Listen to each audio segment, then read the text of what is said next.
I believe that the primary success factor for Amazon.com has been an obsession over the customer and a focus on customer service. This is clearly important in any business, but especially important online. And the reason for this is that word of mouth is incredibly powerful online. If you make a customer unhappy on the internet, they won't tell 5 friends. They will tell 5,000 friends on Usenet news groups and listservs and so on.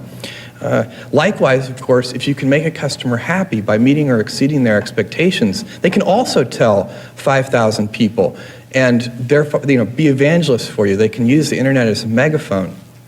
So it's very important to do the things that you actually are going to claim to do. And what this means basically is the balance of power has shifted away from the merchant and toward the consumer, which is a great thing, I think, for everybody involved. It's even great for the merchant as long as the merchant realizes it. Need motivation? Watch a top 10 with Believe Nation. Top 10, I got a top 10. Got my motivation high for my top 10. Gotta learn from the wise women and men all my life. Like 9 and 9. For my top 10, top 10, 9 and 9. This one's for my top 10. Hey, it's Carmichael, and I make these videos because you are probably the most ambitious person in your circle, but you know you're capable of more. And you get that push by surrounding yourself with the best. So today, let's learn from one of the best, Jeff Bezos, and my take on his top 10 rules for success. Enjoy. Rule number 2, make improvements. I was in all the senior people at Amazon do 2 days of customer service training every other year. And several years ago now, I was in one of those customer service training sessions, and I was taking calls from customers. I had an experienced customer service agent with me, listening in, helping me figure out how to use the tools, keeping me out of trouble, making sure that I did a good job for the customer. And the customer, this particular call that I got, the customer, as soon as we pulled up her order, the experienced customer service agent leaned over to me and whispered in my ear and said she's going to want to return that table. She had purchased a piece of furniture, a table. So I'm talking to the customer to the customer, and the customer says, "I need to return this table." And it turned out that the top of the table was scratched. It was packaged poorly. And then, so we finished up and we handled the return and got all that done. And I said to the agent, "How did you know that the customer was going to return that table?" She said, "Oh, that table always gets returned." And so, what does that mean? That means that, it's an anecdote, but if you systematize that and kind of pull back, it means that there's no communication flowing from these people who are talking to the customers every day back to our fulfillment centers where the actual shipping and packaging is going on.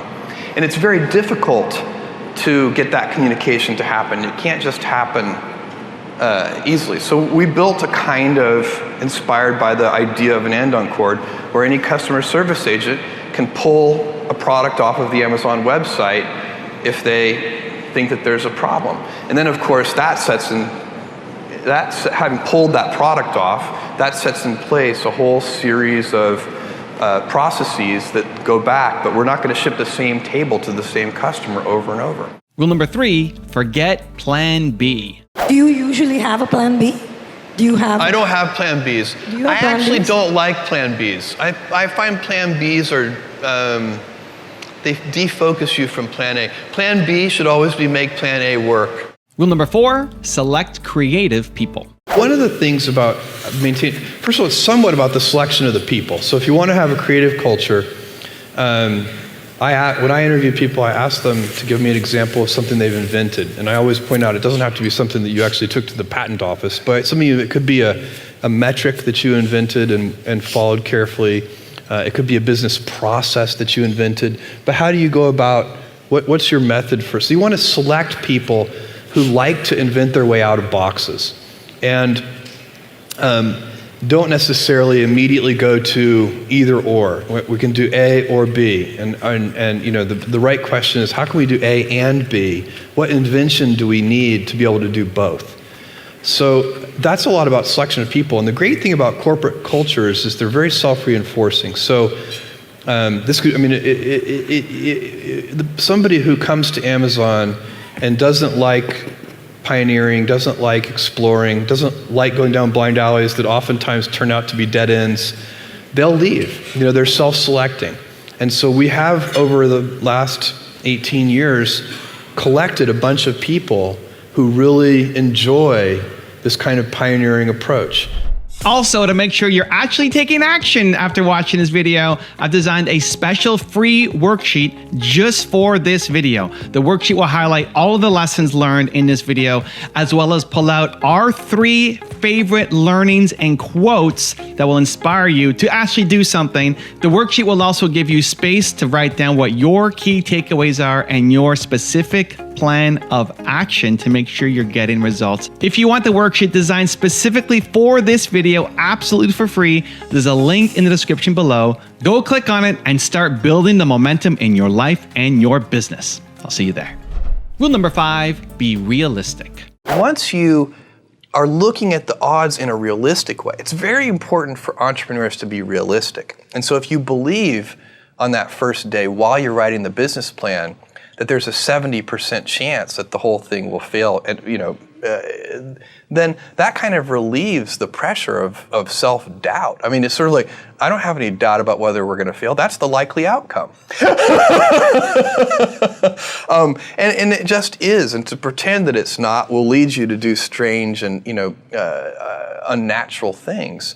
So we, you know, and what you do with those early investment dollars, you know, so if you have $300,000 and then you have $1 million, what you do with those early precious capital resources is you go about systematically trying to eliminate risk. So you pick whatever you think the biggest problems are, and you try to eliminate them one at a time. And that's how small companies get a little bit bigger, and then a little bit bigger, and a little bit bigger, until finally, at a certain stage, you reach a transition where where the company has more control over its future destiny. You know, when a company is very tiny, it needs a tremendous amount of not only hard work, but as we talked about earlier, luck. As a company gets bigger, it starts to become a little more stable, where if at a certain point in time, the company has a much bigger influence over its future outcome. It needs a lot less luck, and instead it needs the hard work. And at that point, there's a little bit more pressure, because then if you fail, you have nobody to blame but yourself. Rule number 6, minimize risk. The heart of entrepreneurship in some ways is about risk-taking, but I think that many people misperceive what good entrepreneurs do. Good entrepreneurs don't like risk. They seek to reduce risk. So they are, you kind of, starting a company is already risky, and then you systematically eliminate risk step by step in those early days until you can get a company. You need a lot of, believe me, you need a lot of luck in all endeavors in life. And certainly Amazon has had, planetary alignment of the highest order. We're, lots of luck in our history. But you also need to systematically try to identify risks. And then as the company gets bigger and more robust, you can start taking risks again. But in those early days, a lot of it is about, okay, we have a good idea. How do we reduce risk? Rule number 7, allow yourself to wander. I like time. I'm not efficient with my time because efficiency, there's an embedded assumption when you're being efficient. And the embedded assumption is that you know where you're going. And I like to wander, because it's wandering that allows you to invent and to explore and to follow your curiosity. But wandering is very time-consuming. And so if I could have one more thing, it would just be more time. Rule number 8, find clarity. It's hard to have conviction about whether something will work. And the only thing that I can offer, every once in a while, you get a crisp moment of clarity where you just know some things are going to work if you are persistent enough. And I think you can only do that if you start with the customer and work backwards. I don't think you can build that kind of clarity on what your competitors are doing or what kinds of technologies are available in the marketplace. That kind of clarity can only come from a deep understanding of customer needs.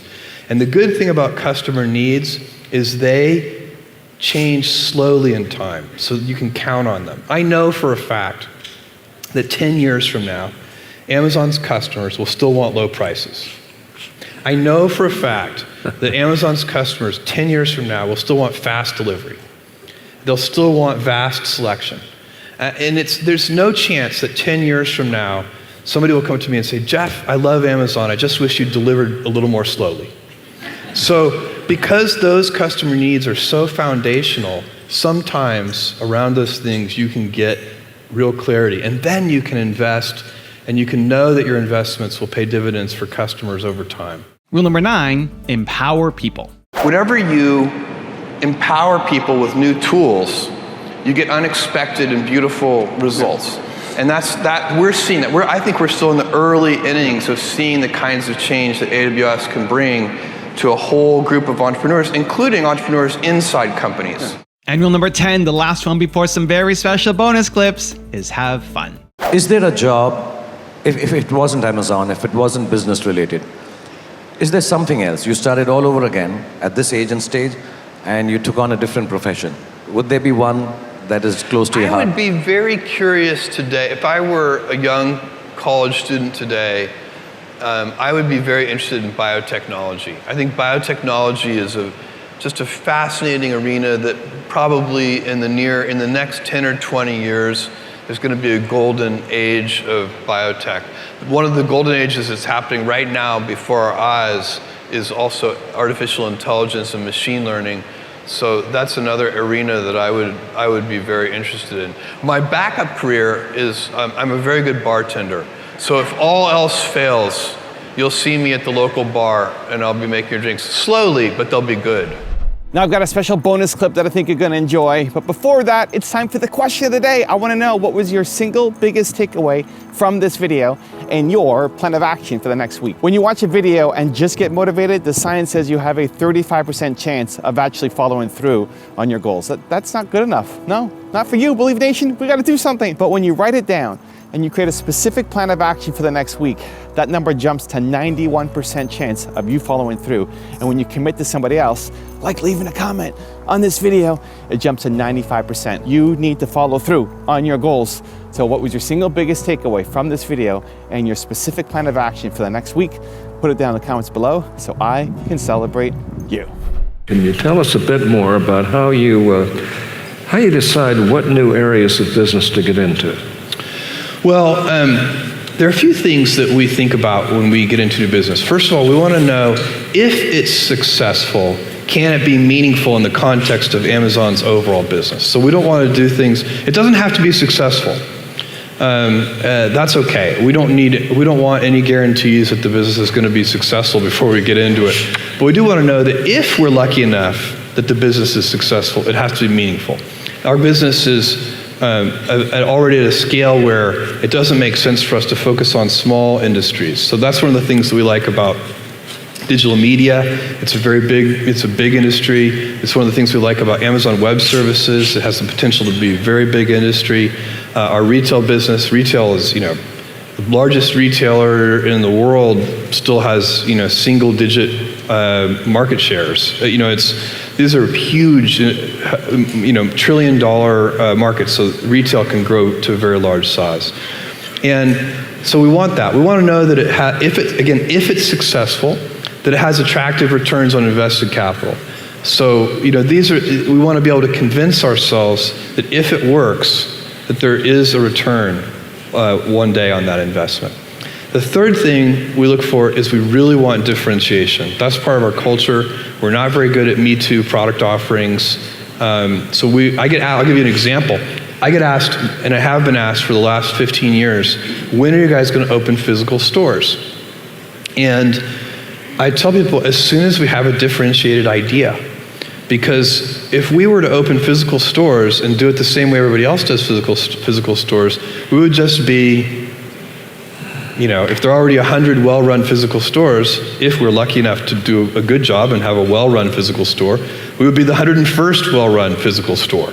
And that doesn't really add anything to the world. It's a kind of redundancy that customers end up not paying you for, and it's not fun.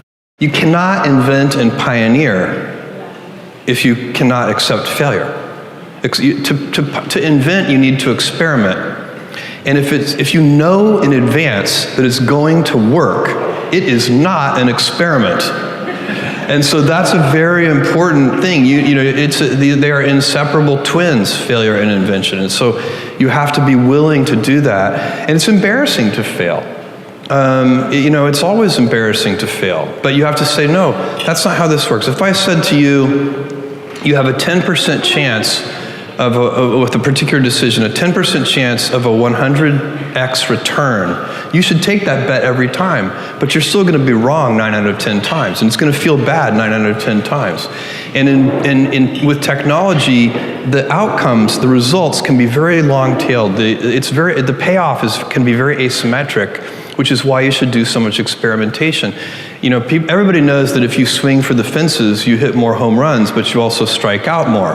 But with the baseball, that analogy doesn't go far enough, because with baseball, no matter how well you connect with the ball, you can only get 4 runs. The success is capped at 4 runs. But in business, every once in a while, you step up to the plate and you hit the ball so hard, you get 1,000 runs. And so when you have that kind of asymmetric payoff, and one at bat can get you 1,000 runs, it encourages you to experiment more. It's the right business decision to experiment more. It's also better for your customers. Customers like the successful experiments.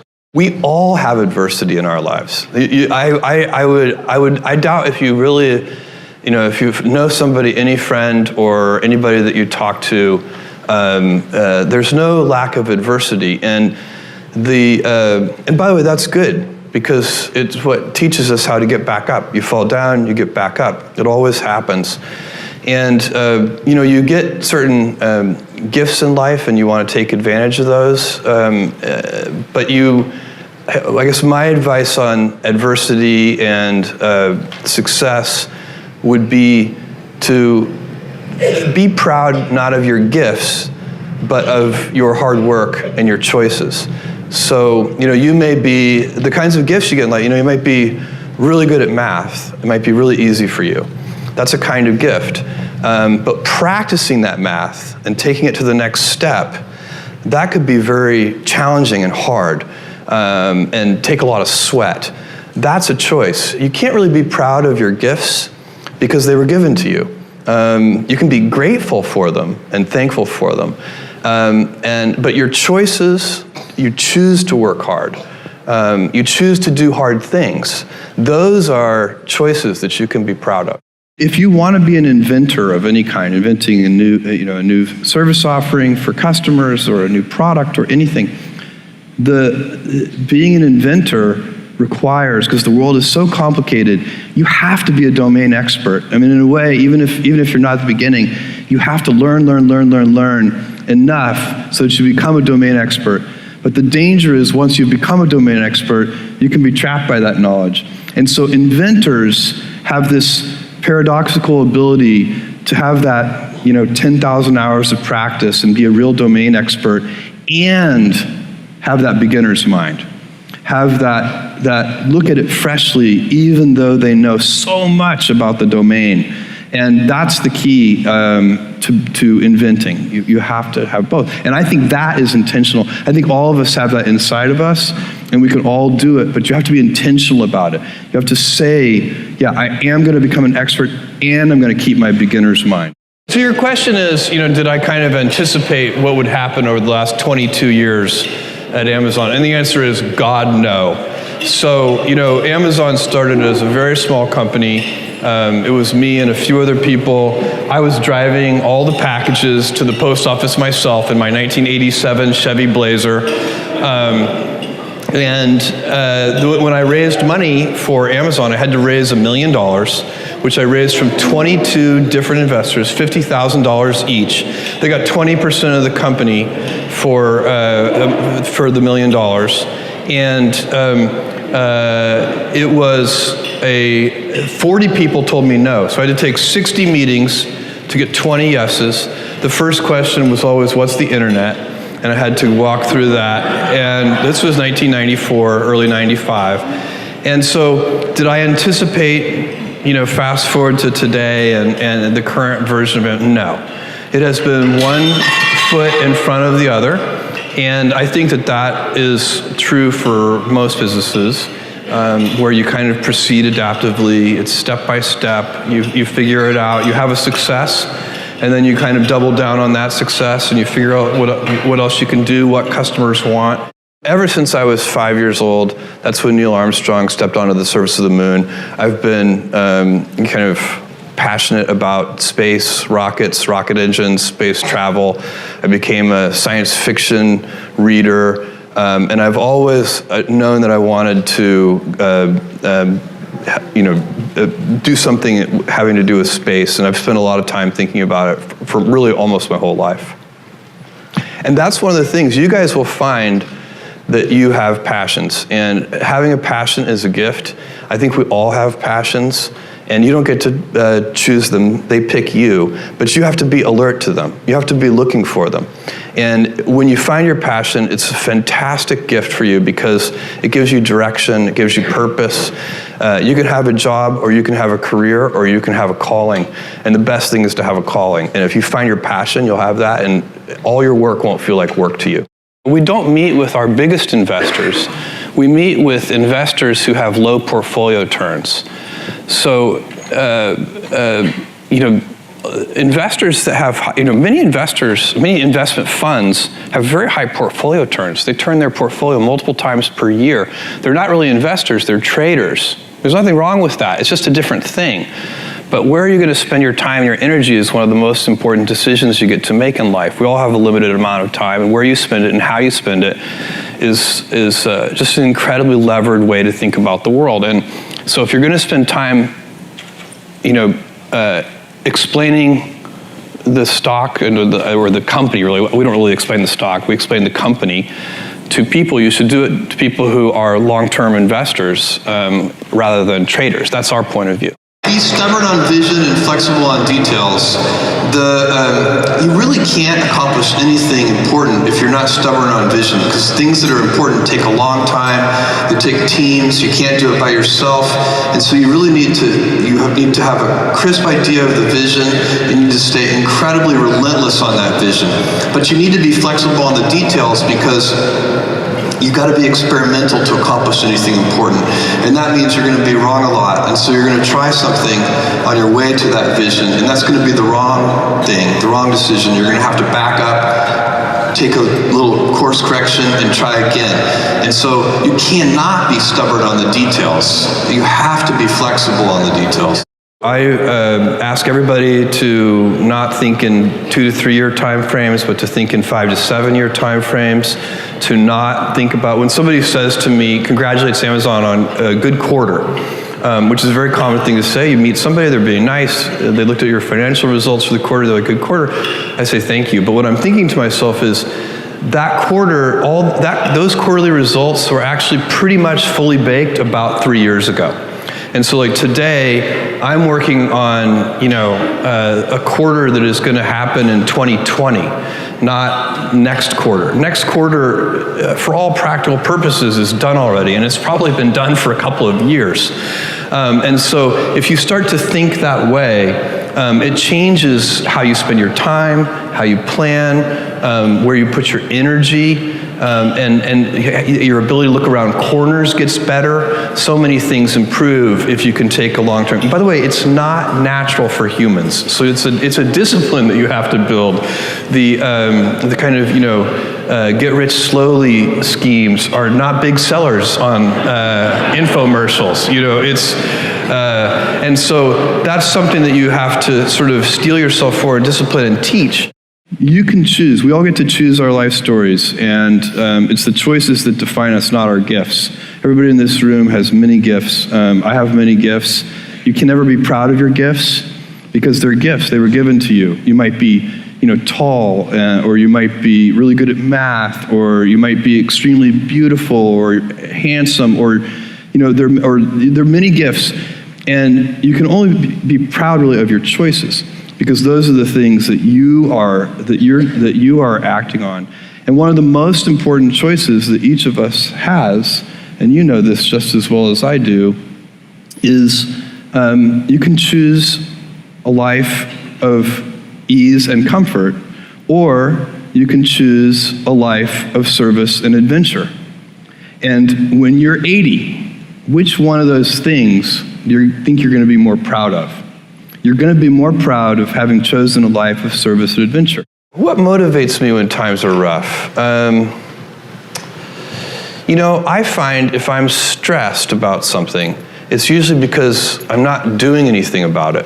And so if I'm stressed about something, I'm trying to figure out, why am I stressed? I'm listening to my body as a signal that something is awry. And then I find that the stress goes away the second I take the first step of identify the source of the stress. Why am I stressed about this? What's going on? And then, talk to somebody about it. Find allies. I would say that if you can find friends who are interested in similar things or want to help you solve a problem. Problem solving is inspiring for me all by itself.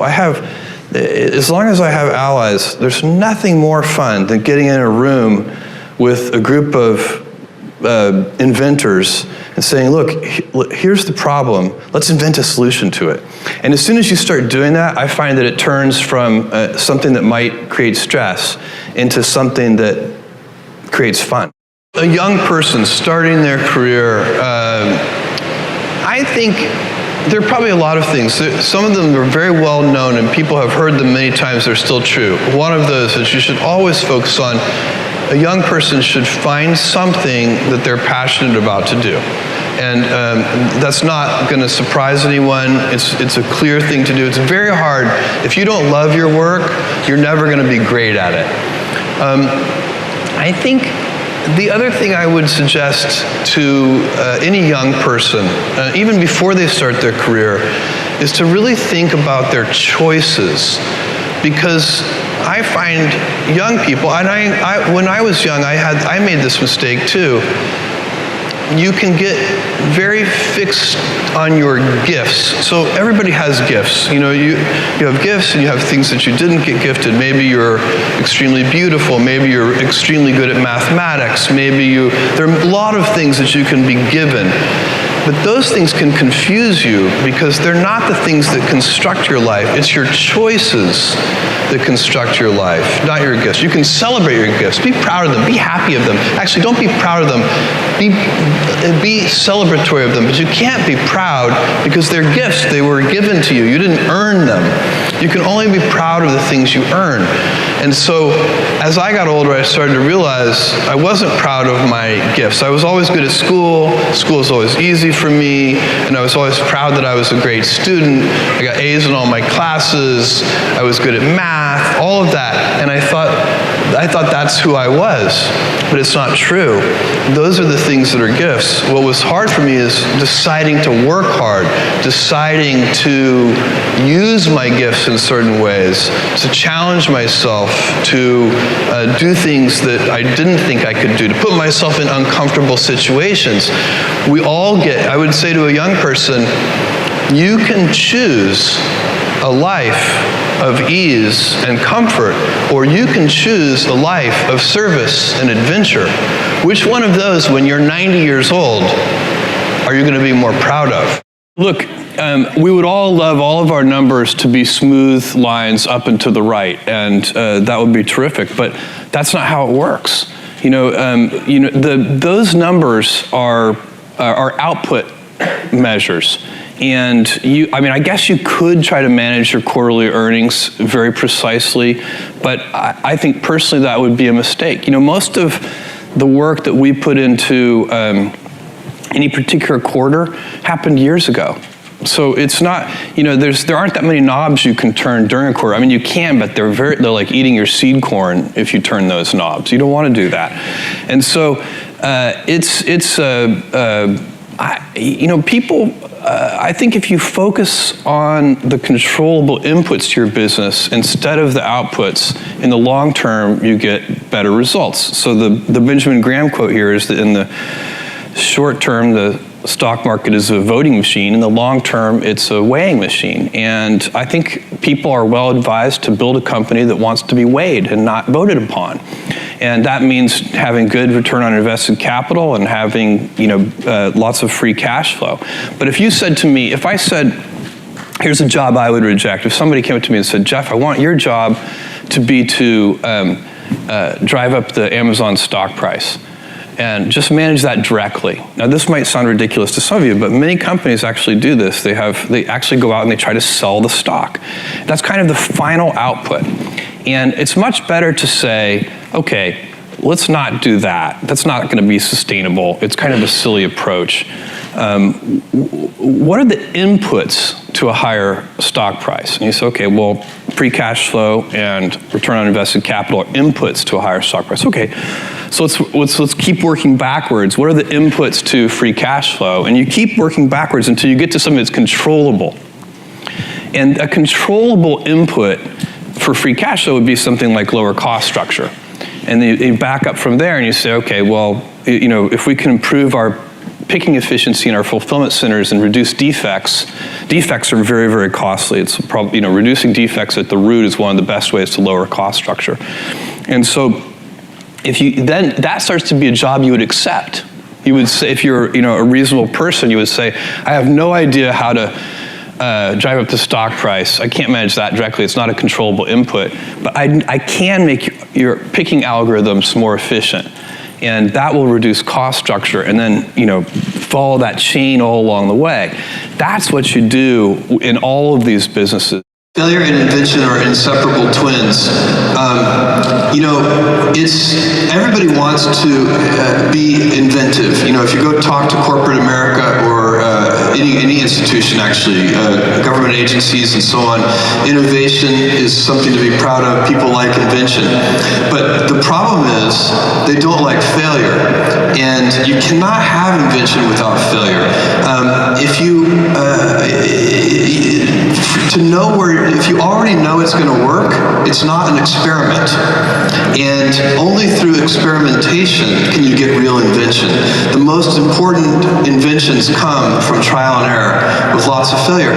And the failure is critical, and it's also embarrassing. And so that's why people, when we're kids, we always are doing trial and error, and we're never embarrassed. You watch a little toddler, and they will try for hours to put a square peg in a round hole, and it never works. But it doesn't keep them from trying. And they try things like that, and that's how they learn. And we all have that when we're little, and then as we get older, somehow it's not as cool as you get older to fail and to fall down. It looks clumsy, and so we get in our grooves, we have a set of expertise and skills that's kind of a comfort zone, and you have to constantly push yourself to say, no, I don't care about failure. In fact, I say at Amazon, we have to grow the size of our failures as the size of our company grows. We have to make bigger and bigger failures, because otherwise none of our failures will be needle movers. And so I would see it as a very bad sign over the long run if Amazon wasn't making larger and larger failures. And if you do that all along the way, that is going to protect you from ever having to make that big, kind of Hail Mary bet that you sometimes see companies make right before they fail and go out of existence. The most influential people in my life were my grandparents. And my mother had me when she was 17 years old. She raised me with my grandparents' help. And she was still in high school when she had me. That was not cool in Albuquerque, New Mexico in 1964. But she did an incredible job. But I was lucky because I had not just her, but she married my father when I was about 4 years old. He has been a huge influence in my life, but my grandmother and grandfather were like second set of parents for me. And you learn different things from them because they're at a different stage of life and they know different things, they're calm about certain things. It was a huge gift to me. My grandfather had a ranch in Texas, and I spent all my summers there from like age 4 to 16, and he was the most self-reliant person. He did all of his own veterinary work, all the things, and to observe him solve problems and figure out how to do things with no tools and no resources and, very small amounts of money, it was a huge education from an early age. So we're very lucky. One of the things that I know people who they don't have great family situations, and sometimes they break that cycle, and they are the ones who pull out of it. Those people are the ones I reserve my highest admiration for.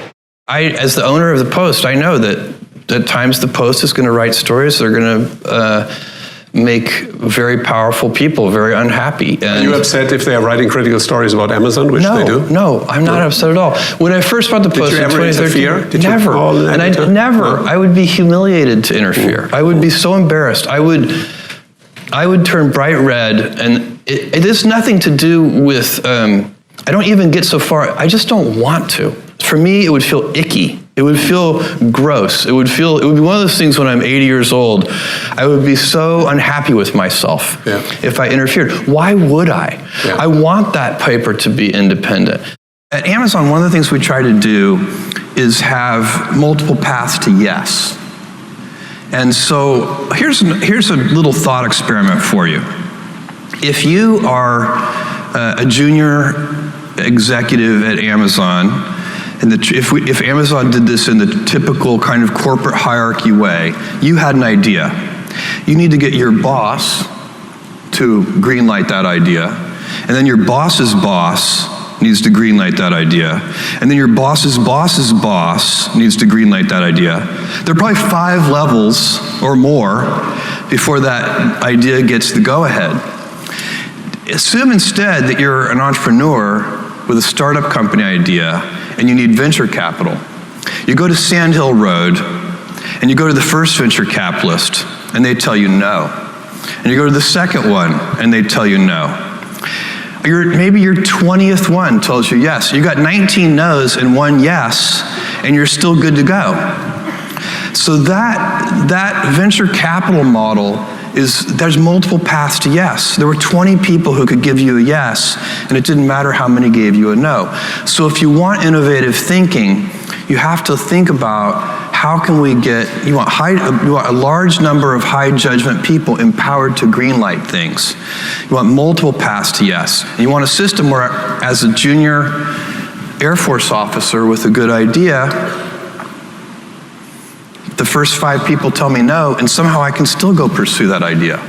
So you got to figure out, that's an organizational challenge that big organizations have to figure out a way to do. And by the way, I get, this happens all the time. I'll say, I don't think that's a good idea, but somebody else will greenlight it. And I'm fine with that, because usually the cost of the experiments is pretty small. Things only get expensive when they work. Right? Once something works, you're like, whoa, we need to double down on that. And then the spending can get heavy, and then those become big consequential decisions, and that's where the hierarchy and using the judgment of the most senior people to me, this really helps. Well, 2 pizza teams is something that we've been preaching at Amazon almost from the very beginning, and it's a simple idea, which is no team should be so large that it cannot be fed with just 2 pizzas. And so obviously to do great things you need big teams, but you need to subdivide them. And the reason that it's so helpful is because there's a we humans grew up around campfires and telling each other stories, and you're sitting at tables tonight that have about 10 people at each table. 10 people, maybe 12 people, is the perfect size to have a natural human coordination without a lot of structure. And if you want to have a big group of 100 people or 500 people, organized. You have to have a lot of structure to make that work. And so if you can arrange to do big things with a multitude of small teams, and that takes a lot of effort to organize that way, but if you can figure that out, the communication on those small teams will be very natural and easy. Warren Buffett has this great quote. He says, you can hold a rock concert, and that's okay. And you can hold a ballet, and that's okay.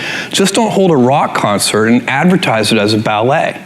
Investors come in all shapes and sizes. They have different investment horizons, different approaches, different beliefs about what the right kind of portfolio looks like. And so it's not one, people use Wall Street as a shorthand, but there isn't one type of investor. They come in all shapes and sizes. And you have to be super clear about what kind of company you're trying to build, what your approach is. We laid that out in our 1997 annual shareholder letter. We said we were going to take big bets. We said they were going to fail. We said some of them hopefully were going to work. We said we were going to invest for the long term, that we were going to try to take advantage of market opportunities as they arose. And there's a certain kind of investor who is aligned with that approach. And so, again, you can hold the ballet or the rock concert, and both can work. Just be clear about which one you are, and then people can self-select. I think it's the very rare idea that can be done by a single individual. Almost everything that is going to change the world, solve a problem, improve something, these are usually big efforts, and they require, a team working together to really get something important done. And that has been the story of Amazon.com. At every step along the way, we've had a team here that is making this work. I mean, I don't know, even at the smallest scale, you have to figure out how to get help from your friends, from your family members, from people that you can hire in those early days. I think without that, it would never work. I mean, you have to back up and find the right time horizon for what you're trying to do, but at Amazon, we probably do most of our things, we expect to get some results in sort of 5, 6, 7, 8 years. But we find a lot of our other companies that compete against us in various ways, they're often trying to get things done in 2 or 3 years. And so we can do things that, if everything has to work in 2 to 3 years, then that limits what you can do. If you give yourself the breathing room to say, okay, I'm okay if it takes 7 years, all of a sudden you have way more opportunities. I've always been focused. When I was in Montessori school, the Montessori school teacher told my mom that I wouldn't switch tasks, and they got me to switch tasks by picking me up, including my chair, and just moving me to the new task station. I've gotten a little better about that over the years, but task switching is still a problem for me. My job, one of my jobs as the leader of Amazon, is to encourage people to be bold. And people love to focus on things that aren't yet working. And that's good, it's human nature. That kind of divine discontent can be very helpful. But it's incredibly hard to get people to take bold bets, and you need to encourage that. And if you're going to take bold bets, they're going to be experiments, and if they're experiments, you don't know ahead of time whether they're going to work. Experiments are by their very nature prone to failure, but a few big successes compensate for dozens and dozens of things that didn't work. So, bold bets, AWS, Kindle, Amazon Prime, our third-party seller business, all of those things are examples of bold bets that did work, and they pay for a lot of experiments. I've made billions of dollars of failures at Amazon.com, literally billions of dollars of failures. And you might remember Pets.com or Cosmo, or give myself a root canal with no anesthesia very easily. None of those things are fun, but they don't matter. What really matters is companies that don't continue to experiment, companies that don't embrace failure, they eventually get in a desperate position where the only thing they can do is make a kind of Hail Mary bet at the very end of their corporate existence. Whereas companies that are making bets all along, even big bets, but not bet the company bets. I don't believe in bet the company bets. That's when you're desperate. That's the last thing you can do. I think probably our most important piece of intellectual property is our brand name. And I think people, and I think this is very important for anybody who's going to start a company or market an invention to understand, is that brands for companies are like reputations for people. And reputations are hard-earned and easily lost.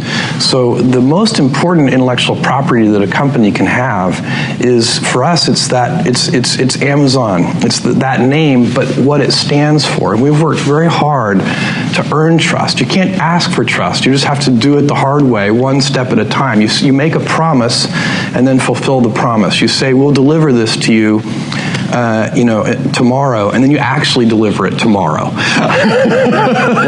And if you do that over and over again, then ultimately you can instill your company's name with a reputation. And that's, I think, sometimes people talk about brands in this very amorphous way, but for me, I like to think of it as a person, and what is the reputation that that person has, and how have they earned that reputation? If you're giving a great customer experience, the only way to do that is with happy people. You can't do it with a set of miserable people, watching the clock all day. So does that include work-life balance and all those things? Yes, but I teach 3 leadership classes a year at Amazon. I'm a part of it. They're bigger classes, but I come in and teach a session. And I always talk about work-life balance, except I like to use the phrase work-life harmony rather than balance, because to me, balance implies a strict trade, whereas I find that when I am happy at work, I come home more energized, I'm a better husband, a better dad, and when I'm happy at home, I come in and a better boss and better colleague. And so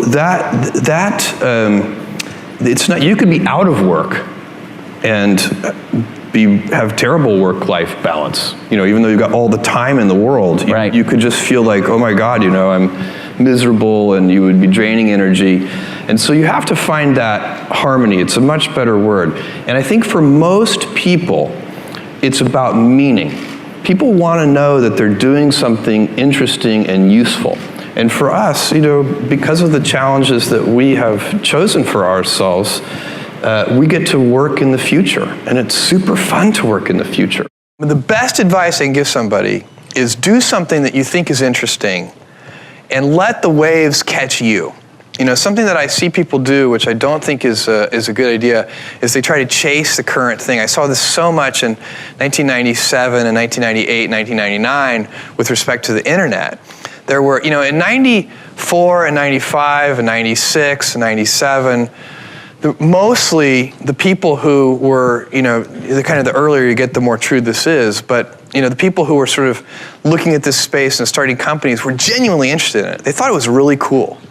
By the time you got to 1999, like doctors were stopping, like, screw that doctor thing, I'm gonna start a .com company. And so that really made no sense whatsoever. People were sort of abandoning the things they were genuinely interested in, trying to catch a wave. And whenever you try to catch a wave, you're almost always too late.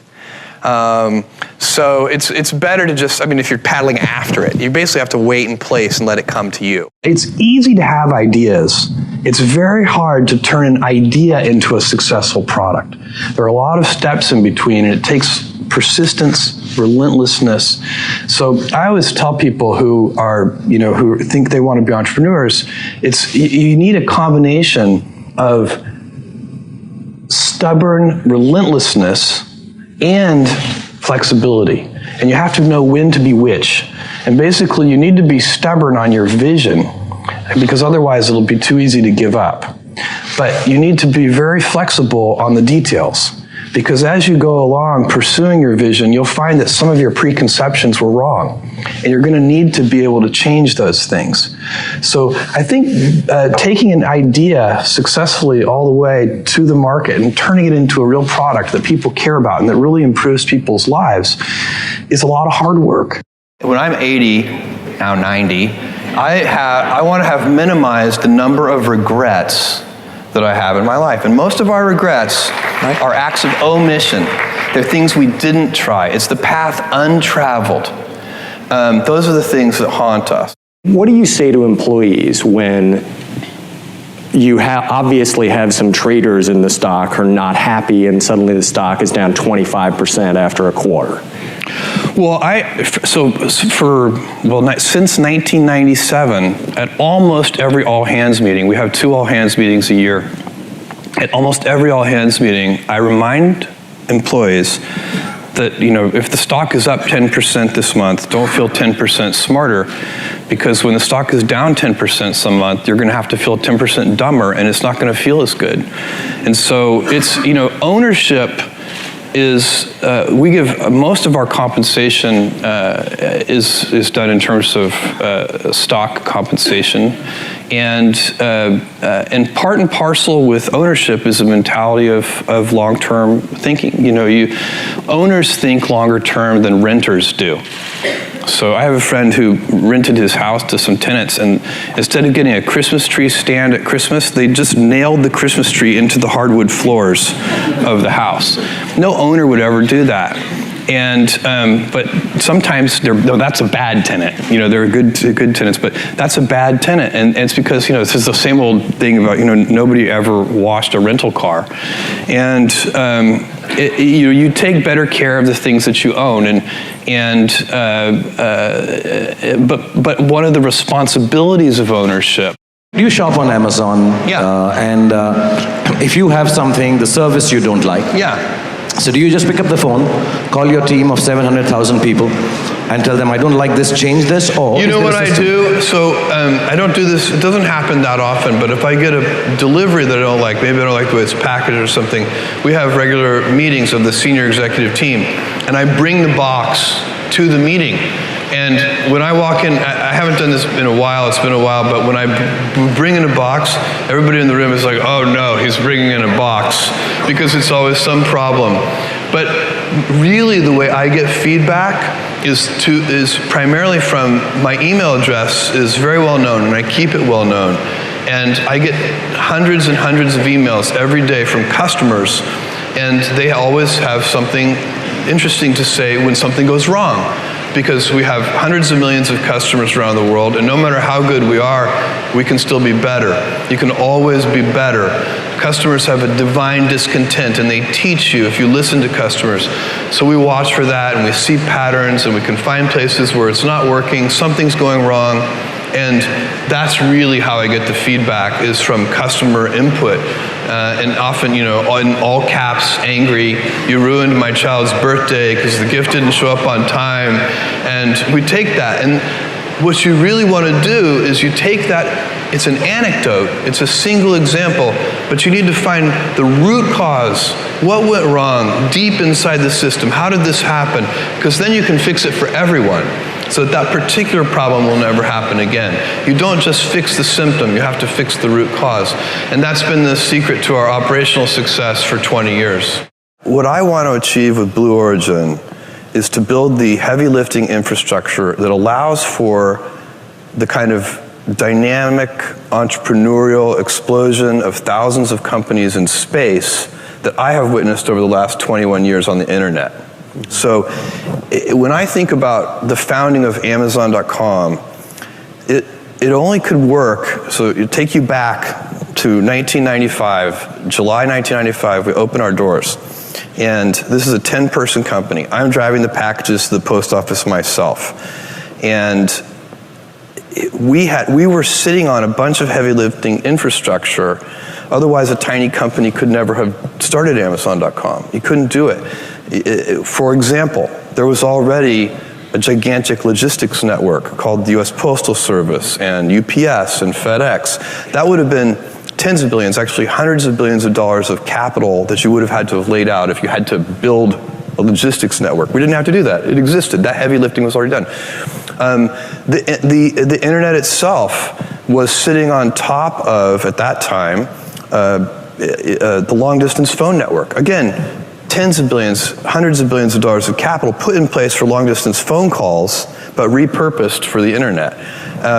Payment system. There was already a payment system. We didn't have to do that. It was called the credit card, and it had been initially put in place for travelers, and so on and so on. And you can go through, and what we were able to do is take all of that heavy lifting infrastructure and kind of reassemble it in a new way and do something new and inventive with it.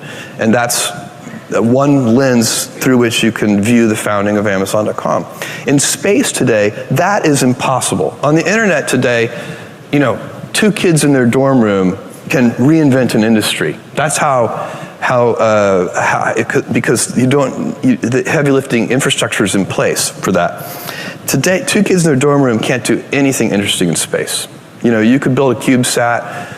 There's not that much interesting about CubeSats, and that may change. But right now, there's just there are certain laws of physics and certain things you need size for, and things need to be big. We need to be able to put big things in space at low cost.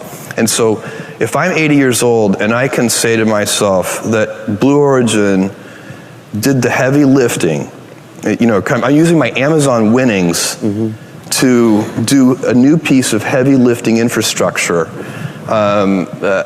which is low cost, access to space. Vehicles have to be reusable. You can't throw them away. Throw away space vehicles every time, you're never going to lower the cost.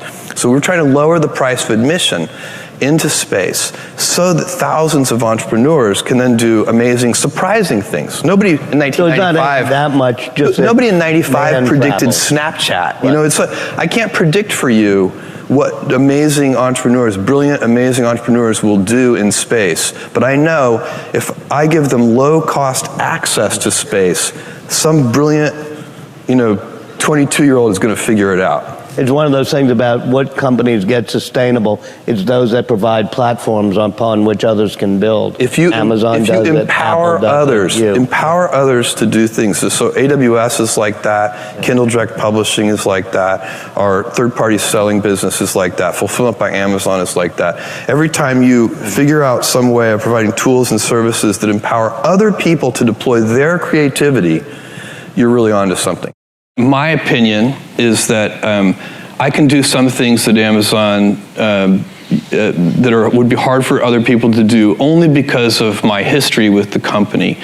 And as the company has grown, of course, my job has changed very much. And it has, my main job today is I'm kind of I work hard at helping to maintain the culture, you know, a culture of high standards, of operational excellence, of you know, of inventiveness, of willingness to fail, willingness to make bold experiments.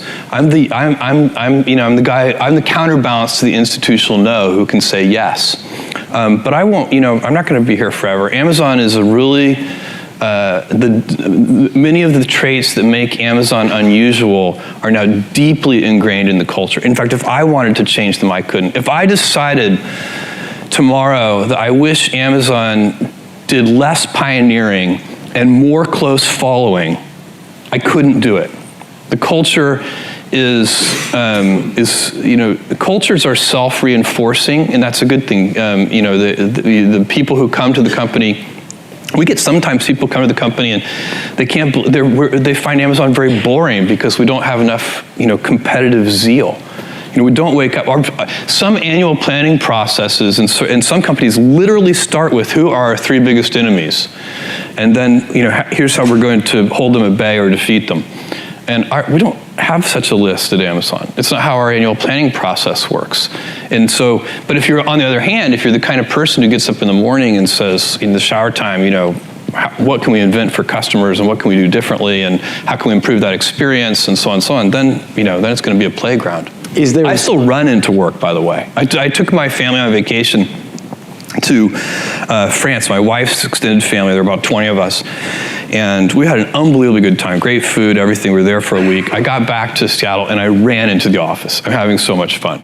So as number 1 on the list, we were talking to Steve Case yesterday, and he had been number 1, and a couple of years later, he was not on the list. Well, you're making me really nervous. No, don't be nervous. Just tell me what could happen that would do that to you and Amazon, and how do you prevent that? Do you worry it could all come unraveled? Well, I kind of have this experience kind of already happened to me because you put me on the cover of Time Magazine as Person of the Year in 1999, and about a year later, the internet bubble burst. I think Amazon stock went from $113 a share to $6 or something like that. So these things happen. The thing for companies is you need to be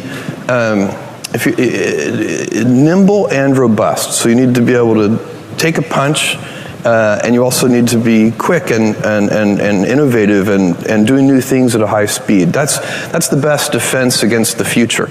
And you have to always be leaning into the future. If you're leaning away from the future is going to win every time. Never, ever, ever lean away from the future. To be innovative, you have to experiment. If you want to have more invention, you need to do more experiments per week, per month, per year, per decade. It's that simple. You cannot invent without experimenting. And here's the other thing about experiments, lots of them fail. If you know it's going to work in advance, it is not an experiment. And what happens in big organizations, Amazon's a big organization now too, the Air Force is a big organization, is that we start to confuse experimentation with operational excellence. So operational excellence is one of our 4 key principles at Amazon. We're building a fulfillment center. We've built over 150 large fulfillment centers around the world now. We know how to do that. That is not an experiment. If we build the 151st fulfillment center and screw it up, that's just a failure. That's not the kind of failure we're seeking. We want failures where we're trying to do something new, untested, never proven. That's a real experiment, and they come in all scale sizes. There's your completely massive and globally dominant commerce business, first party and third party. There is AWS, Amazon Web Services, which came out of nowhere and is now massive. You're in the hardware business, including Echo and Kindle and the phone, grocery delivery, payments, TV shows. You're now making TV shows, advertising. Jeff, how can you possibly do all of that? Henry, exhausting me. How can you possibly do all of that and do it okay? Even okay, let alone good. So I think one way to think about this is, what are you really focusing on? So, I'm focusing on those things that I think make Amazon unusual. Genuine customer obsession. So like every single thing you just mentioned, when our senior executives sit down and review those programs, they're looking for customer obsession. The question was, why did we expand into things like electronics, tools, and kitchen, since those businesses are not today profitable? And the answer is that that it increases our addressable market size, so we can ultimately build a much larger company by entering into those new product categories. And second, while it's true that those new categories, which are only 3 years old, and by the way, electronics, tools, and kitchen is now a $600 million business at Amazon.com, which makes it one of the largest, on a standalone basis, it's probably in the top 4 or 5 e-commerce companies anywhere in the world. So that business is growing and growing very rapidly. And one of the big advantages it has a huge audience of early adopters, which is why companies like Segway choose us as the exclusive launch platform for products like that, because really early adopters are the kind of people who buy stuff like this. But that business ultimately will be, electronics in particular, in my opinion, will be our largest, most profitable business one day. When you start a new business, there are certain fixed costs that come along with starting that business. And then the business has to reach enough scale so that the profit from the business, the variable profit, can cover those fixed costs. There's no sidestepping that, and it's just a simple investment issue.